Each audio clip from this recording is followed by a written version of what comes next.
Serenbe is a place where the innate connections humans have with nature and all living things is celebrated through work and play.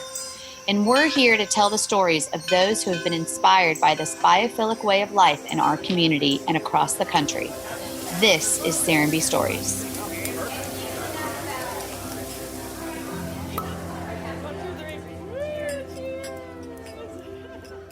Today's episode features Dr. Tim Beatley, who is the Teresa Heinz Professor of Sustainable Communities in the Department of Urban and Environmental Planning at the School of Architecture at the University of Virginia, where he has taught for over 25 years. Much of Tim's work focuses on the subject of sustainable communities and creative strategies by which cities and towns can fundamentally reduce the ecological footprints, while at the same time becoming more livable and equitable places. Tim believes that sustainable and resilient cities, what he calls biophilic cities, represent our best hope for addressing today's environmental challenges. But as he says in this episode, we have to move quickly. Join us today as we talk with Tim about what makes a biophilic city, the importance of sustainability and resilience in city planning and design, and our ethical obligation to create a better future. But first, Serenbe Stories is brought to you by the Inn at Serenbe. The Inn is nestled in the rolling countryside of bucolic Serenbe, where guests can walk on the 15 miles of trails through preserved forest land, the wildflower meadow, and the animal village. You can relax by the pool, hot tub, or in rocking chairs on the wraparound porch. Play on the croquet lawn, swings, and in-ground trampolines. Connect with nature and each other, all while staying in luxurious rooms on the Inn grounds or within the community of Serenbe. Book your stay today at serenbeinn.com. Welcome back to Serenbe Stories. Today we have UVA professor Dr. Tim Beatley, who's a green urbanist and the founder of the global Biophilic Cities Network. And as always, we have Steve Nygren with us. Welcome. Thank you, Monica. And hi, Tim. Glad to have you with us. Hi, Steve. Hi, Monica. Great to be with you. How is everybody doing today? Good. Very, very good. Good. Yes. Tim, it's so exciting to have you on because you are going to be able to further the conversation around biophilia on a whole nother level. As an educator, somebody who has published numerous books. And when I looked up your Wikipedia, I didn't realize that you had coined the term green urbanism. I'm not sure that I really have, but they say I have. I don't know. You're not going to. I wasn't responsible. Take that? I'm not going. Well, I could, but I'm not responsible for that Wikipedia page. I'm not quite sure how those things happen, but somebody thinks I was the first one to sort of use that phrasing or that term. Well, one of the things. Sure, I'll take it. Yeah, claim it. Claim it. I'll claim it. Yep. All right. So with that said, one of the first things I always ask everybody is sort of how you came into our world of Serenbe. And I don't know if you remember the first time that you and I met, but tell us how you found out about Serenbe. Yeah. So I'm not sure how I heard about it and Steve in the first place, but I do remember Steve running into you in Raleigh. That's right. That's the first time I remember. Yeah. Through the program that Robin Moore had, the Natural Learning Center, and the work that he did. And he had an annual conference. I don't know whether he still does this. And you and I were both speakers. We might have even been back-to-back speakers. We were. So we were. Okay, you have a better memory about this. But I remember hearing you being very impressed and getting more detail about Serenbe. I knew about it before that, but that was, I think, our first connection. And then I can remember interacting by email and having some correspondence over several years after that. And it was some time before I actually got to visit. And that's, I think, where you come into the picture, Monica. Mm-hmm, mm-hmm. I know, Tim, I was so impressed. You know, Bill Browning had first introduced me to the biophilic thing. And then when I sat through your lecture, and that's how I remember so well, because you were right before me, and you know, you're always kind of half listening to some of these things because you've already heard it before. But, right. But you were presenting all new things, and I was just totally captivated with what you were saying and having, you know. And then all of a sudden you stopped and questions. And all of a sudden I was on. And so that's how I remember the sequence so well. Okay, that's great. And then I kept trying to invite you to Serenbe and come see us. You know, that's right. You politely said, okay, but man, the minute Monica and Quinn invited you, I think you were here within a matter of a month. So I'm just glad they finally issued the invitation that caught your attention. I don't know. It was serendipitous, and I can't remember now even why I was coming to Atlanta, but it just, the timing was just right. And I had run into you all in Austin at the South by Southwest conference there, and it just, one thing led to another. You all invited me to come, and I was coming to Atlanta shortly thereafter, and so the timing was perfect, and it was so wonderful to see the reality of it after having heard about it and read about it, and having been admiring of it from afar. So it was great to see it and to get to know it over the last several years. Now it seems so natural. I mean, we all fit together. Everything we're talking about, it's just such a natural relationship. It really is. Yeah, absolutely. Yeah, I think Quinn and I think you were speaking with Amanda Sturgeon at South by Southwest, and Quinn and I were like, oh, this guy, he is like everything that we stand for. He has to come to Serenbe. And then you were on a layover, I think, and popped down. I swear. Okay. I think it was, again, the better memory than I have. But I think it was like a 45-minute tour. Quinn and I threw you on a golf cart and gave you the 10-minute tour. That's right. It was quick, but very intense and very effective for me. I got a very heavy dose of Serenbe in a compact amount of time. But I think I was running off to catch a plane. And I looked back, and we met you in 2016, and then we all sort of came together and came up with the idea to do a Biophilic Leadership Summit, which we all stood up 2 years later in 2018. Right. Which is pretty exciting. Yeah. And we've continued it. The pandemic has gotten a little bit in the way this past year, but it's become almost a sort of an institution in a way. In a short period of time, it's become an event on people's calendars and something they look forward to, and we look forward to it. And so it feels like something that's been around for a long time, longer than it really has been, as you say, but thinking about the dates too. Yeah. It's a place that people can come together that have been talking about this for some time. That's right. There really hasn't been an annual forum where you can look forward to seeing those same people for the same discussion and further it. Yeah. And there really hasn't been any place like this. I mean, there are big meetings like Green Build, and, the living building meetings that Amanda put on, and those certainly have a lot of biophilic conversations connected with them. But I think we've created something that's quite unusual, and the mix of people is quite unusual and quite productive. So. Yeah, and we really hope that this podcast helps expand people's understanding and bring to a more mainstream audience, because I think the concept is something that everybody can understand, but they maybe don't know how to incorporate it into their lives. And that's a huge reason why we want to talk to you today. Tell us a little bit about your background, and you have a number of degrees. I mean, I've known you for years now, but I got to actually look up your bio, and I know. I know. I have other things that you coined that you don't know about. No, I'd probably say too much information, but okay. It's pretty boring stuff. But you're nice too. No. I actually want to come and take a class from you. In fact, here's an aside: is we had a wonderful woman, Diana Buds, who's a curbed writer, come to Serenbe, and I swear we had much more cred with her because she had taken one of your classes. Yeah. Well, that's an interesting topic, because I feel sometimes that you teach classes, and I teach a couple of large ones, an introduction to planning course that a lot of kids take at UVA. It's required in the School of Architecture, but a lot of students from the College of Arts and Sciences and other parts of campus end up taking it.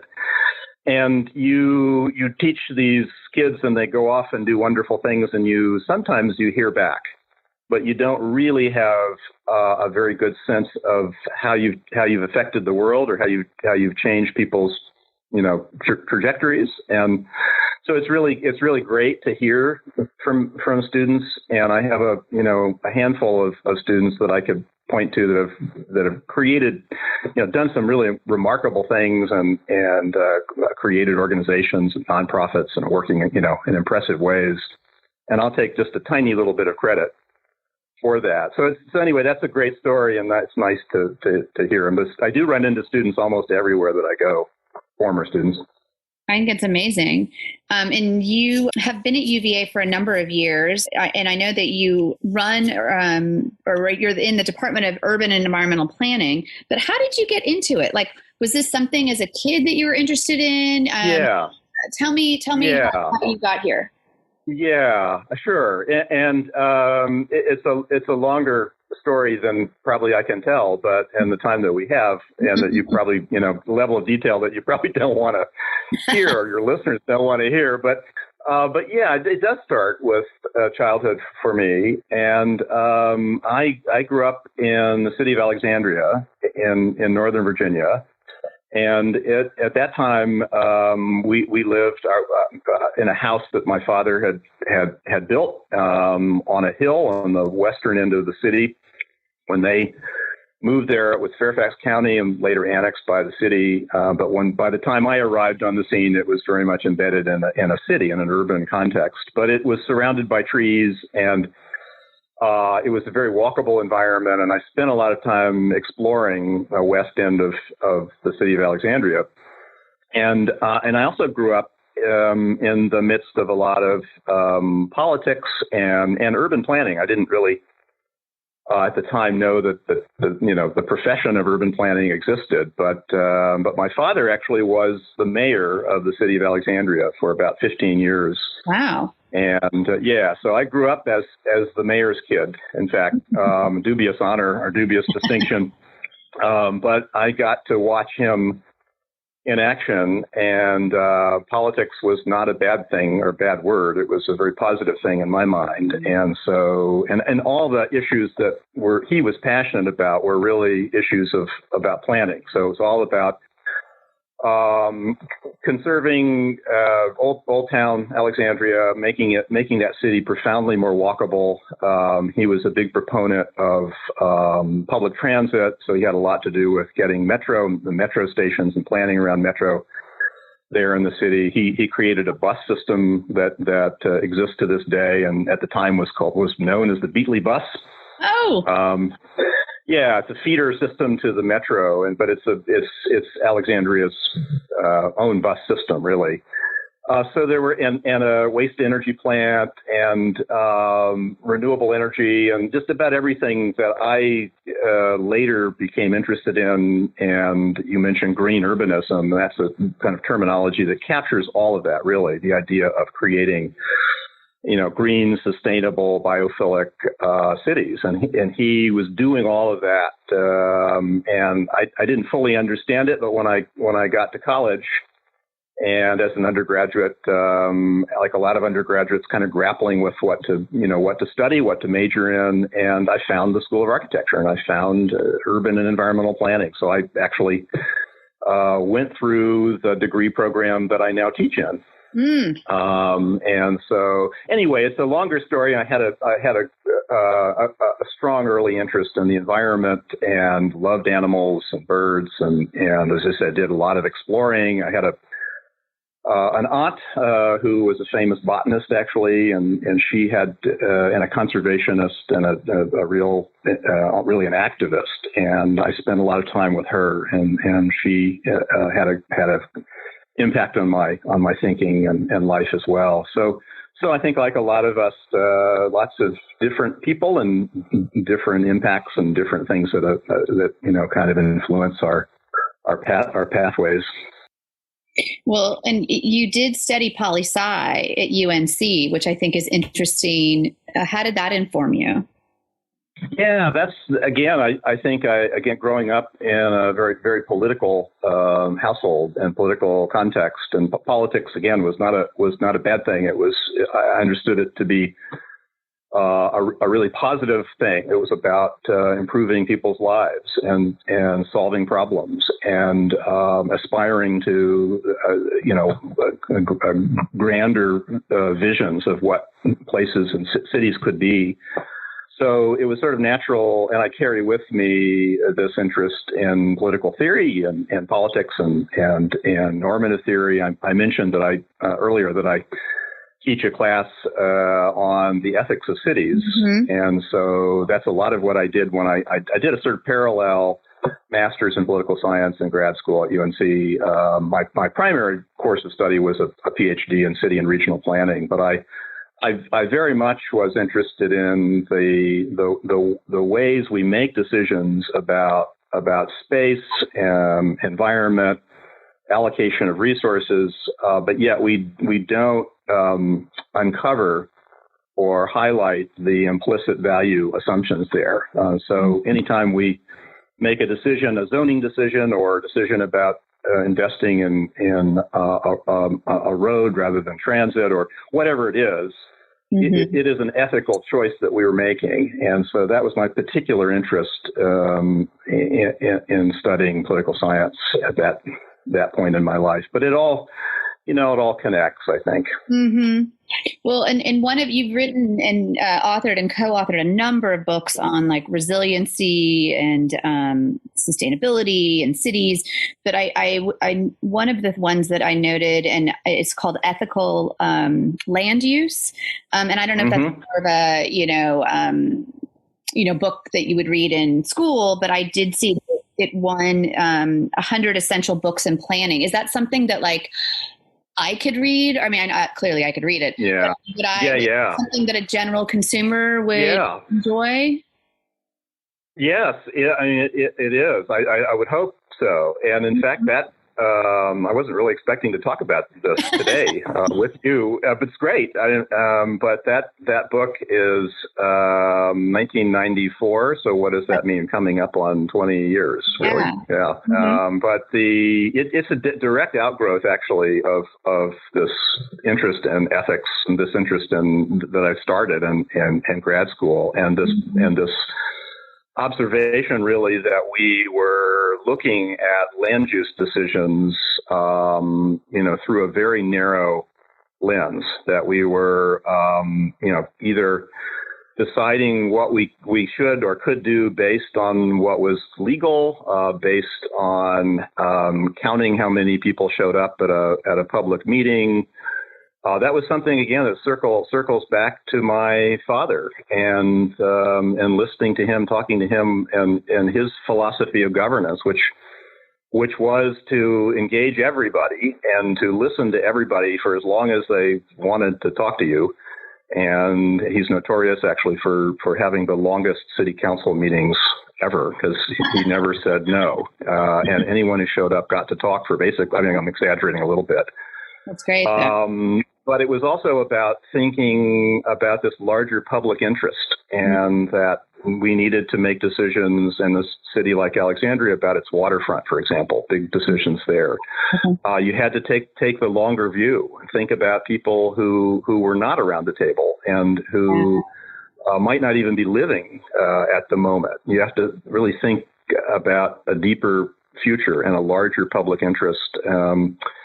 And those are really, bigger, more complex ethical decisions with lots of different values and different points of view and it wasn't just about the sort of narrow metrics that we use or narrow criteria that we were using to make land use decisions. So that book was an effort to expand our frame, and to begin to understand that everything that we do, every decision we make about how to use land, involves this much larger discussion. And I take a biocentric position in the book that argues that our moral community kind of some fancy philosophical terms, but our moral community extends into the future. It certainly must include future generations, but it also must include other forms of life. Yeah. And every living thing has inherent worth. That's something in the book, and others have argued for this as well. Yeah. So in a way, that sets the stage for the work that we're doing with biophilic cities now, because a lot of how we define what a biophilic city is in terms of a sort of multi-species, biologically inclusive city. Mm-hmm. And so for me, I find myself going back to the kind of the foundational ethics to help define and support this vision of biophilic cities. Mm-hmm.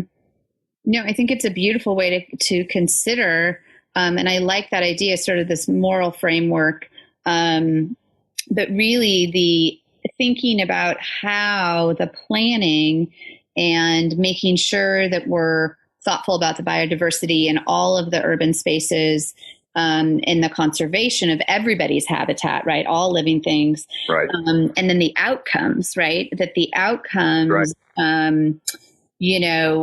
Obviously we could talk about specific ones, and I do want to get into the work that you're doing there, but like really it's about having the outcome of a more resilient place.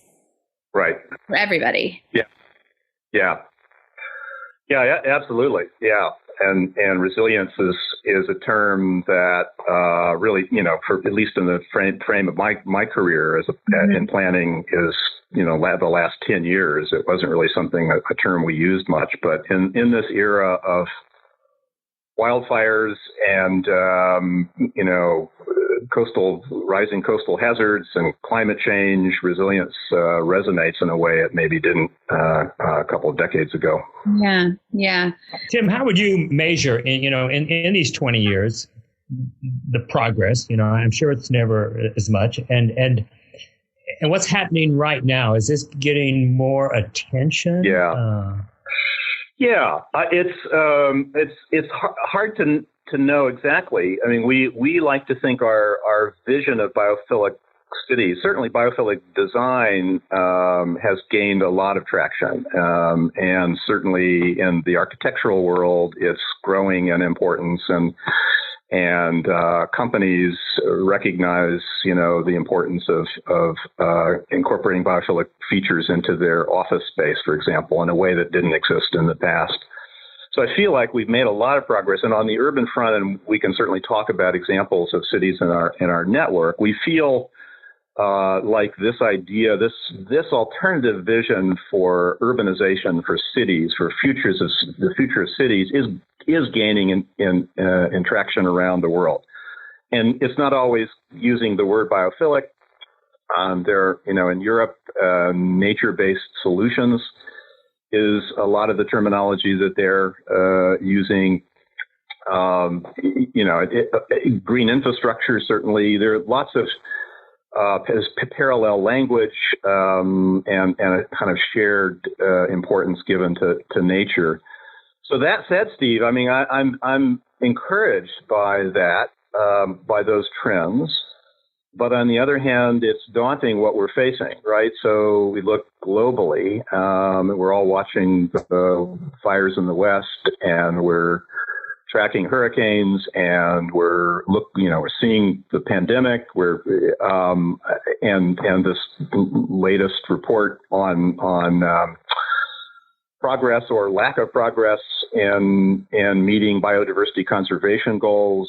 I have to be discouraged, and I'm frequently the one in the room who is the optimist, and there's a really important role for hope. We have to be hopeful, and we have to be optimistic, but we also have to move quickly. And global biodiversity loss, deforestation, loss of habitat, partly due to expansion of cities, I should say, and climate change are really daunting. And so we just need to accelerate everything we're doing. And we don't, we have a limited time frame to really really, change the way we live on this planet. So I'm encouraged, and I think there is this global movement around biophilic design and biophilic cities, biophilic urbanism that's really great, and we just need to push it along even faster. Well, and there have been so many great voices, and it's certainly moving the needle. But I find all of the intellectual thought that moves it. We really have to go to the masses, both in their buying power and in their the political people they're electing, and it feels that we've all had trouble getting the word out to the masses. And if anything, it's there was hope when we saw blue skies in some of the places that hadn't seen blue for forever when kind of the world shut down. That's right. Yeah. And so I saw hope in people saying, oh, maybe this isn't decades long, or maybe it's not a lost thing. And now with what's happening, I think everyone is really grumpy, and hopefully they're grumpy enough to start doing something about it, because we've seen sort of an extreme in emotions here in 3 months from hope to despair. Yeah. And I don't know. And as people are fleeing the cities, Tim, do you think that as the leadership in these cities attract people back, they might really have a serious green movement within the cities to bring people back? Yeah, I think so. I mean, it's certainly happening. And as you say, the pandemic certainly had the positive of heightening our awareness of the nature, the importance of nature around us. And several months ago, I actually did a podcast in which somebody asked me about, they were based in New York City, and they were asking me, are there more birds now than there used to be? Which I thought was kind of funny. And no, birds are, 40% of bird species globally are in decline. There aren't, birds are in trouble. What's happening is that you're in New York and it's quieter, and you're listening, and you're paying attention to those birds, and you're hearing those birds in a way, and it happened to be peak migration period. So you got millions of birds moving through New York. But that was the experience in lots of places where, nature became that salve, that balm, that saving grace in this stressful time, and to be able to actually realize that your life is quite profoundly different, but things are going on. Migration's still happening. There's a sort of normalcy there that was reassuring to a lot of us. So I'm actually optimistic, and we can talk. This is some of the work that we're trying to do around how cities have responded to the pandemic. We think this is an opportunity to accelerate the biophilic elements and biophilic planning, the investments in nature in cities, and we're already seeing it. The cities like San Francisco, one of our partner cities, where they've created a whole network of slow streets, and many of those streets, taking some space away from cars and car traffic and giving it over to people strolling, but also, tree planting and listening to birds and nature. They're not going back. Some of those streets will be reopened, but some of them won't. And so the pandemic has created an opportunity for many cities to move forward and to accelerate that investment in nature. Yeah, and some cities that even I had an opportunity a couple of weeks ago to go back to Longmont, Colorado, where I grew up, and the downtown was just a typical dead kind of feeling, and I don't think they had many cafes, and they've closed a lane of traffic on each side, and all the restaurants have put their tables in that lane of traffic, and it's totally transitioned the town. And like you say, they're not going to go back. The public and the business people aren't going to let it go back. Yeah, absolutely. And I think that'll be interesting to see, because we've rediscovered the outside world, right?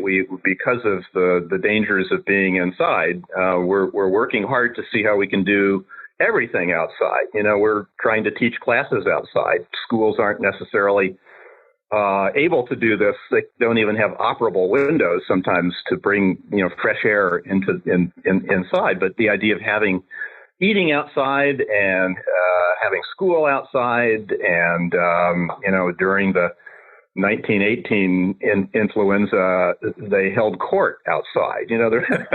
They did a lot of things outside, and so I think these are experiences that we will carry with us, and so I think that's all positive. Yeah, I don't think Longmont may not be going back, and a lot of cities are not going to be able to take back those spaces that they've given over. Yep. The population won't let them do that. So the whole politics of space has changed, I think, in a very positive way. One interesting story, our whole perception of nature may be different now. Singapore is one of our, and I know, Monica, you want to get into some of the cities. Singapore is one of our partner cities in the Biophilic Cities network from the very beginning. And they've been very effective, of course, at controlling COVID. And it's a very interesting story because they have invested in nature. It's a very green city-state. And we don't know for sure whether that has helped that population to be more resistant or more resilient to the spread of that virus. But we know that's a city of 5.6 million, and they've experienced 26 deaths from COVID. I mean, it's just amazing what they've been able to do compared, of course, to the experience we've had here in the U.S. Now, how much of that is because of nature, it's hard to say, but it's a wonderful healthcare system, and they've, have a very effective contact tracing. There are lots of things that they've done well. But what's interesting is they did have a flare-up, and they had to go into a 2-month lockdown. And what happened during that period was that the city and country couldn't maintain the green spaces in the usual way that they did. So you had a great deal of sort of wildness emerging, and people observed more butterflies and more birds and more nature in a kind of wild form of nature. And so they've been having a discussion, a kind of debate there about, maybe this is good. We really want this more wild nature in our city. And so the pandemic opened that created that sort of natural experiment to show what was possible. And in fact, now the one thing the city is doing is changing their motto. They were the Garden City for many years, and then they started calling themselves City in a Garden, which is, and then Biophilic City in a Garden, and the latest version is City in Nature. So they are shifting away from this idea of seeing themselves as a highly tended garden to something more akin to a wild ecosystem and a wilder form of nature in which the city is situated. That's a really interesting vision, and again, ties directly to the experience of the pandemic. Yeah, no, I think that's really cool. I mean, I know having grown up in a suburb of Los Angeles that was very well manicured and groomed with lots of lawns, I was taken by when Steve, having moved here, and Steve introduced me to the work of Ryan Gainey and his concept of the well-placed weed. And I just thought that's a sort of a wonderful way to think about, people are craving authentic everything in their life. And I think our manicured landscapes just are not authentic. And probably people have been a little bit allergic to it, but we've become so used to it that when they see a more natural landscape, it's just incredible. So on the Singapore story, are they and you going to do some great documentation? Hey, claim it's green, claim all these. I mean, it's all pieces of it, but we need to have a megaphone about these good examples. Right. We should. This is for us kind of more anecdotal. It's from talking to our colleagues and collaborators there. But we are, one of the things that you mentioned, Monica, in the beginning, that we've had a small grant from the Resilience Institute here at UVA to do this sort of nature and pandemic study, or at least to start it. We really need larger funding to do the real study. But the fact that we have now a network of 23 cities around the world means that we have, and many more cities actually that are kind of in our orbit that are participating in some way in the network, may not be official partner cities yet. We have the ability to collect stories, to compare and contrast experiences, to see, to tell stories like this Singapore story. Again, it's it's less a scientific conclusion and more kind of an anecdote of a description of a conversation taking place right now. But I do think the pandemic, that there is this almost universal opening of possibility for new things to happen. I mean, the kind of experience, Los Angeles will be different, obviously, than Singapore. But it's happening in just about every city, it seems like. Well, somehow to move the needle, we seem as a population to need proof. When I think about the improvements we've had, it's basically because the corporate America and I guess around the world have seen the dollar savings if they do a better job with energy reduction or demand. And so it's about the bottom line. It hasn't been necessarily about saving planet Earth. And I would think this is going to, how do we measure the difference in health? And there's been studies and we do a little bit, but boy, you're touching something that everyone's interested in right now, the death rate in cities and how does it vary depending on how they're addressing some of these things. Yeah. Big measurement that might really move the needle.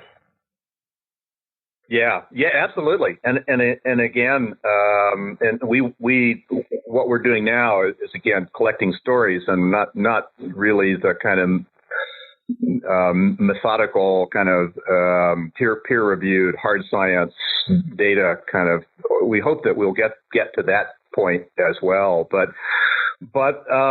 again, Singapore has a life expectancy rate that's considerably higher than ours here in the U.S. We're shockingly far down the list.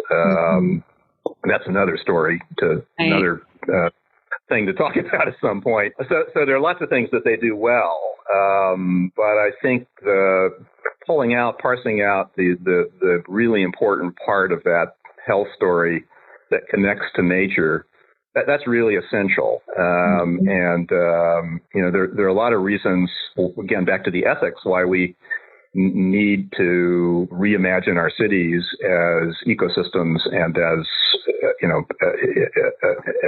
through an image of biophilic cities or a vision of biophilic cities. Other forms of life are, have inherent worth and they're not just there for us. But nevertheless, the health argument is a very important, a very strong one, and does carry the day for a lot of decision makers, and certainly a lot of mayors and folks and politicians and others.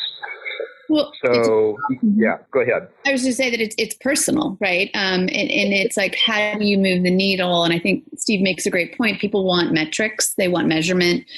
Money talks, but I think it's personal to me. If you can tell me that something that we can do, whether that's an urban planning or a city council decision or where I put my house or do and not have lawns, and that's going to affect my family and the health outcomes of my family, now you've made it personal, and there's going to be a much higher likelihood that I'm going to make a change in my behavior based on that. Definitely. Partly this is, we've got to figure out metrics that are just as compelling. Yeah.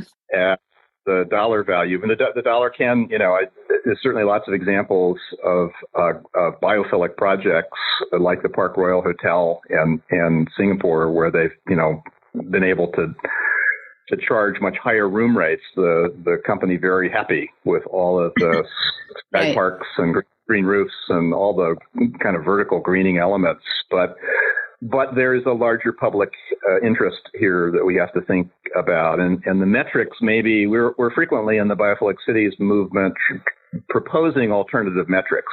Mm-hmm. Mm-hmm. And for example, judging the success or the progress of a city based on things like experiencing birdsong.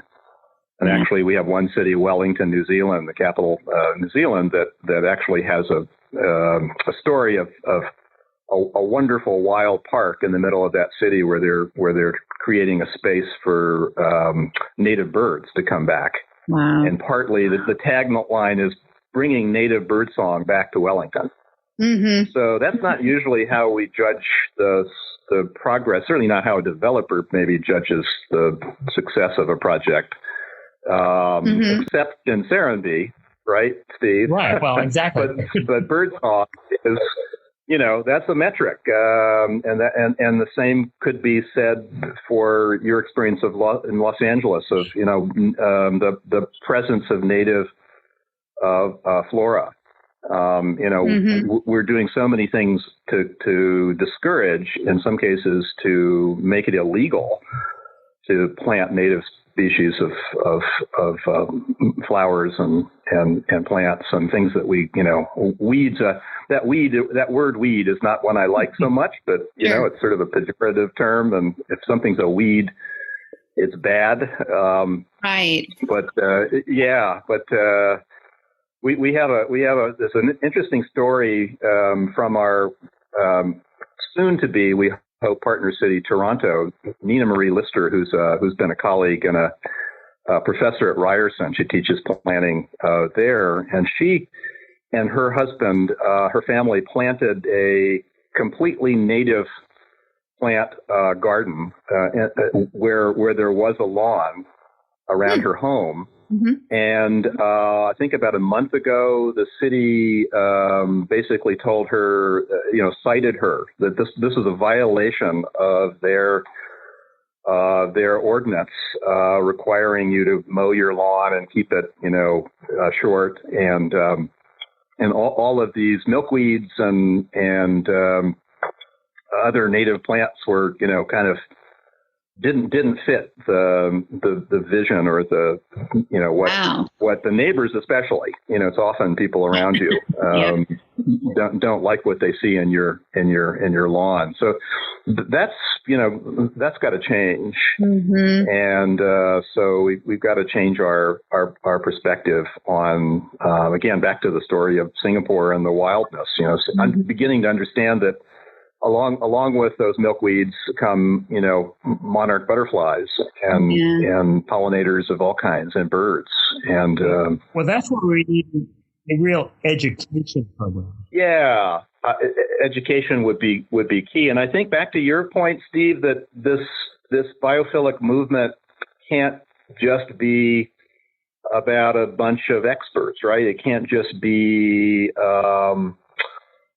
thought leaders, and it can't just be professionals. It can't just be architects and landscape architects. It has to filter down to everybody. It's got to be kind of and I'm actually finding that the word biophilic 10 years ago, I used to get odd looks when I would use that word, and now I almost never. It seems to have penetrated a little bit into the common parlance of.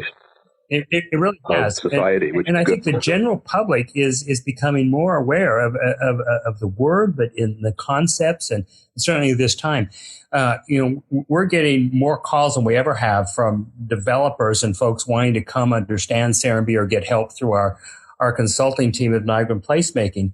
But we've had 3 developers now who've called in the last few months, and it's their city council person who told them to call us.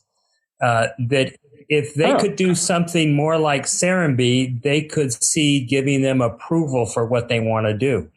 So here is where the public is really recognizing a difference, and they're going to push the developers. I don't think the developers are necessarily going to do it until they see that it's what the market or the city councils are going to demand. Right. And that comes back to all of us getting this word out a lot more. Yeah. Well, and getting the word out, and I think to what you're doing there is to show in a very visceral way. Here's what it could look like, and here's what it could feel like, and how what your life would be like if you had nature all around you, and you could walk out your door and have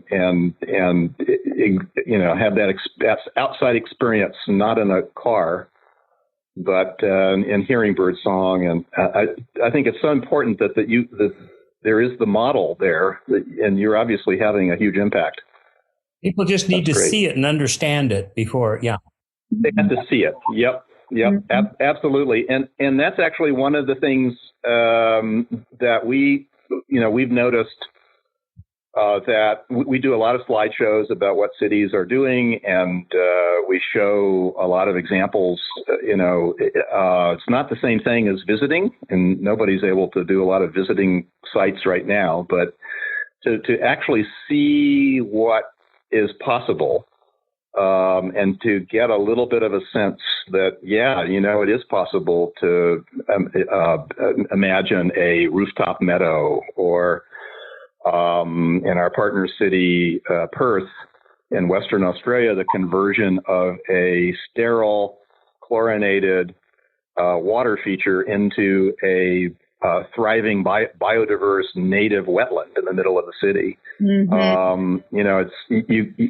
It's hard to describe it in words. It's a little easier in photographs. It's even easier with a film, which is one of the things that we've been doing, is a lot of short documentary films. So I actually have a short film about the making of this wetland. Oh, wonderful! Yeah, and even better if you can see it firsthand, and a tour of Serenbe is the best thing. Yeah. I mean, we would agree with that, obviously. Well, and I know you talk about documentary films. I knew you had done one that had been picked up by PBS at one point, which I think was The Nature of Cities. But you're doing some short ones as well. So I would love to get those links from you so we can share those with our episode page. Absolutely. But just to sort of clarify with the biophilic cities, like when you create, just because I don't think we really touched on, like when you created it, and then just briefly, like how did that happen? How long ago? You have 22 cities.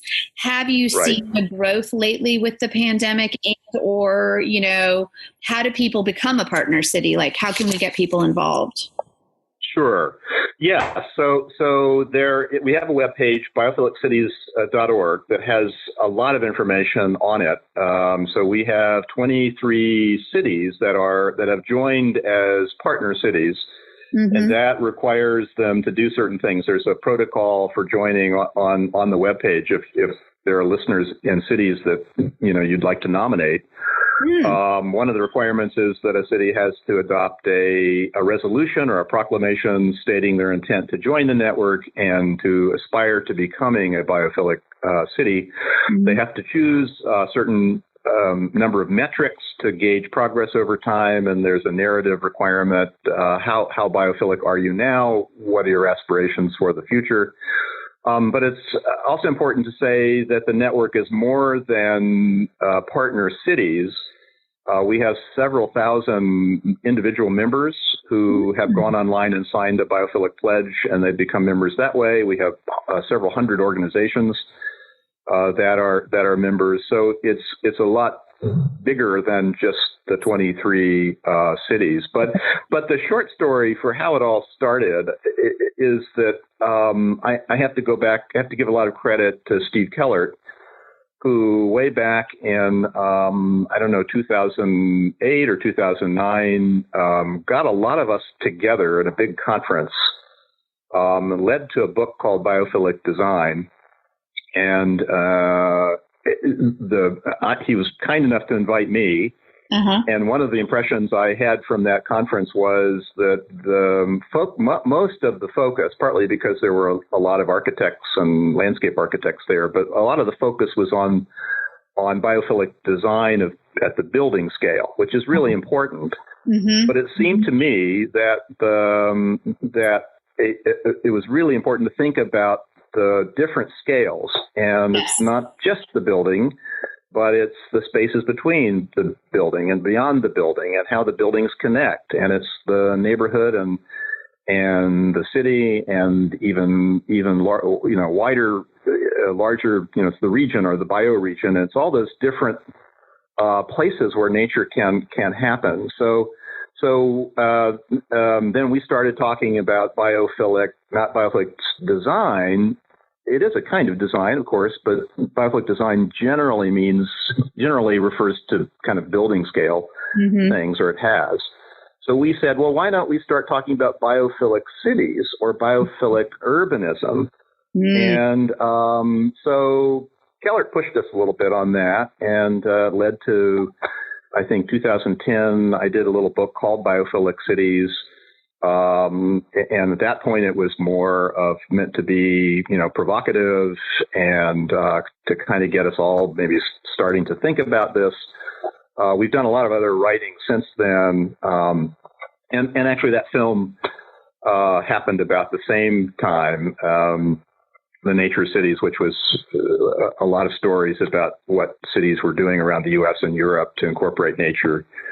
So yeah, that's kind of how it started. And I'm not sure I've answered all the parts of that question, Monica, but there's a lot of information about the cities in the network actually on the webpage, and there actually is a film page which has links to most of these short documentary films. So we find that we'd like to have at least one short film for each of our partner cities. We haven't quite been able to do that yet, but Edmonton, Canada, for example, there's a short 5-minute film that's beautiful about how is the city biophilic. What are the wonderful things going on, the stories of people and organizations and things the city's doing, their winter strategy, for example, to get residents outside during the cold winter months.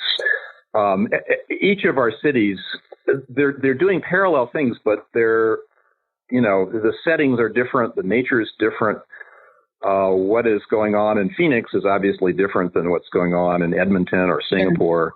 So they have, collectively, they have so many things to share, so many positive stories and insights and guidance. And that's the virtue of a network that the cities can learn from each other. Right. Well, and I think that's the big thing that we're trying to do too with the Institute, as well as just these conversations, is bring people in. None of us can do it alone. We can all make a difference, but how do we bring everybody together to really create a collaborative or a network to really figure out, better pathways for biophilia? Right. Well, I feel like we've covered so much. Is there anything that I'm missing? I know I'm remiss if I didn't congratulate you on the award that you guys just got, the Shift Award, which I had never heard of, but I feel like we should know about. Can you mention that briefly? Yeah. And we're very pleased to have that award. And we're just learning about this organization as well. It is a group based in, they have an annual conference this year. It's actually coming up next month and going to be virtual. So they are, in a sense, a kind of network as well. And they connect to Rich Louv and the Children in Nature Network, and they've been very focused on the health benefits of outdoor nature. And so they do many things. I'm sure that the conference is the main thing that we've been aware of.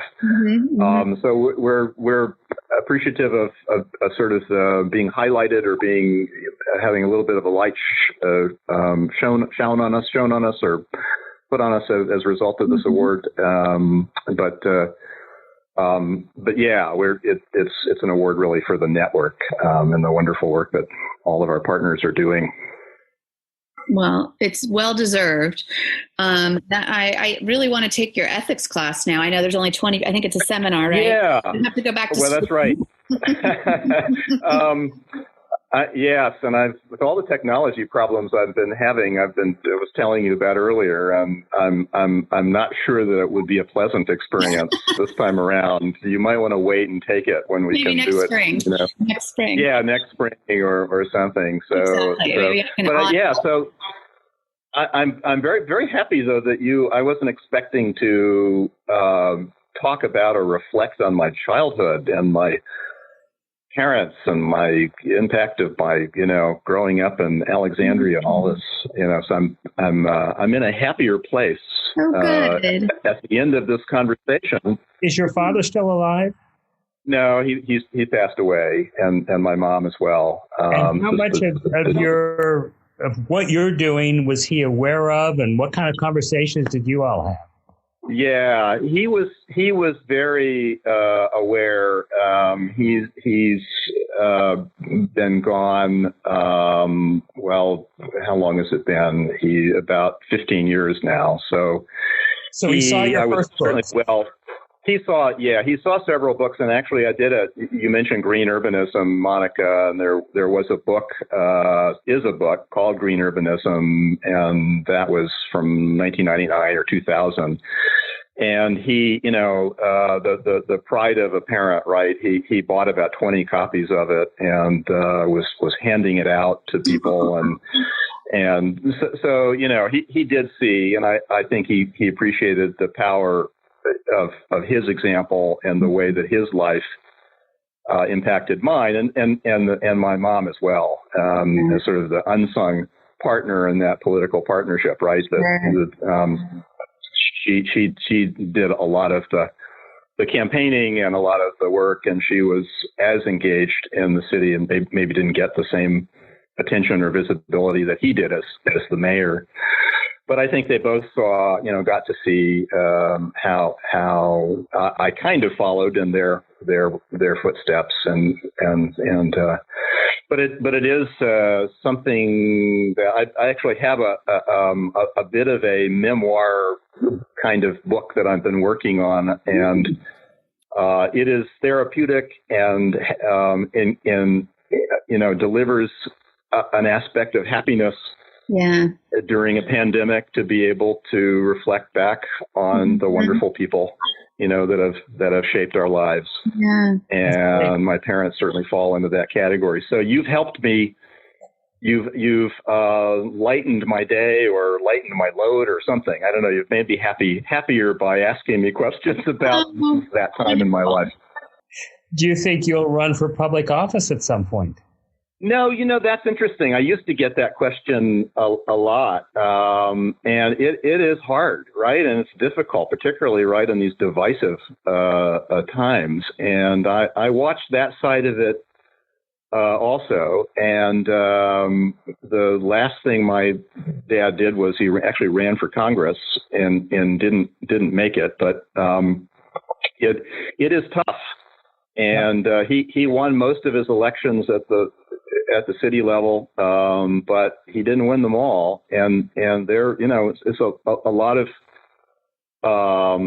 you are the focus of a lot of anger and a lot of when people are unhappy about something. And I would be the one who would answer the phone at 1 a.m. With some disgruntled person wanting to know why something was the way it was, or wanting dad to do something about something, and he wasn't there because he was at the council meeting, that didn't end until 2 a.m. So it's hard. I am highly appreciative of people who contribute that way, because it is so energy intensive and takes hold of so much of your life. It is a real sacrifice. And I don't think we really appreciate that. And just even serving on a local planning commission, and the level of work required is extensive, and it's a major life, it's a major infringement on your life. So we are a democracy that depends on that kind of citizenship, right? And my father, mayor, this is a city of 120,000. It's not a large city, but not a small city either. And the mayor and city council were considered to be part-time jobs. Yeah. So we're asking a lot. And so this all roundabout way of saying that maybe I'm too selfish, because it is a major sacrifice to run for public office. And I admire and respect the people who do it mostly for the right reasons. Mm-hmm. I think that's one of the big problems we have is the media and everyone else has made it so difficult for people, number one, to run, and then it's a thankless job once they're in, because you could never please the majority of the people. No. It's probably one of the biggest things in democracy as a whole that we need to wrestle with, because it is. It definitely. So I don't think it's in my future, though, Steve. Thank you. You never know now. People that never thought you never know. For office or something say, well, if not me, who? If all the good people say, it's too tough. Yeah, and the problem is, you're I'm at a certain age where I realize I'm running out of time. And probably, there's time, but there are also lots of things we want and need to do to advance this network and this vision of biophilic cities. And I have a bunch of books, including Monica, the ethical city is the book I'm working on. One of the books I'm working on right now. I like that. Wonderful. Which kind of is the updating of that ethical land use. Wonderful. So it's a much more expansive. It's not just about land and environment. It's about all those other choices, decisions, policies that policy making that we engage in at the city level, use of force, transportation. All the things all those choices we make about what we invest in,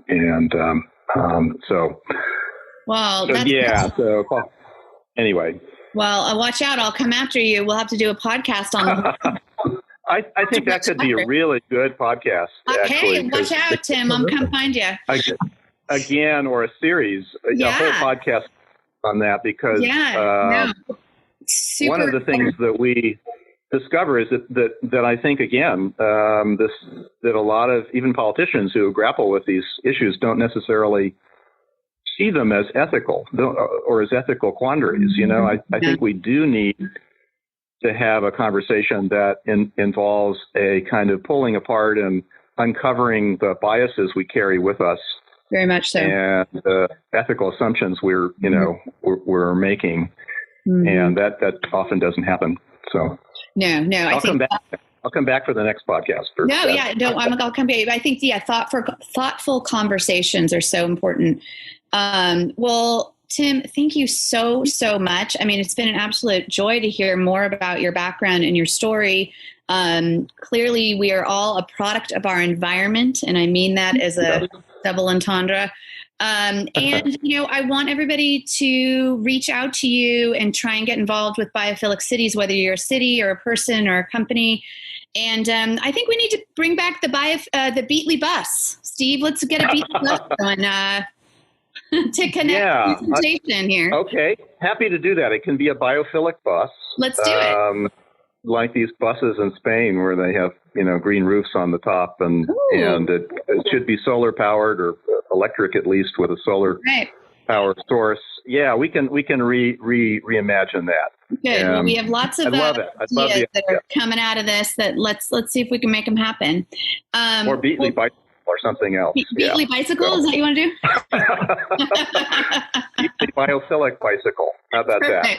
Perfect. The alliteration. Well, thank you so much. I mean, I could sit here and talk to you for hours. Well, you're such an important voice, and all that you've done, the books, and you've been one of the voices out there when there weren't very many voices, and well, I know there are more and more, but you've got so many important messages. So well, thanks for saying that. Back at you, Steve. You have been a guiding light for us as well. Well, you're the voice, and we're applying it in real time right here. So together, it's a great partnership. Absolutely, that's great. Okay, very good. Look forward to seeing you both in person. Very much so. Yes. At some point. Yeah, maybe the next Biophilic Leadership Summit. Yes. Great. Well, thank you both again. Okay. Take good care. Yes. Bye-bye. And see you soon. Talk to you soon. Bye-bye.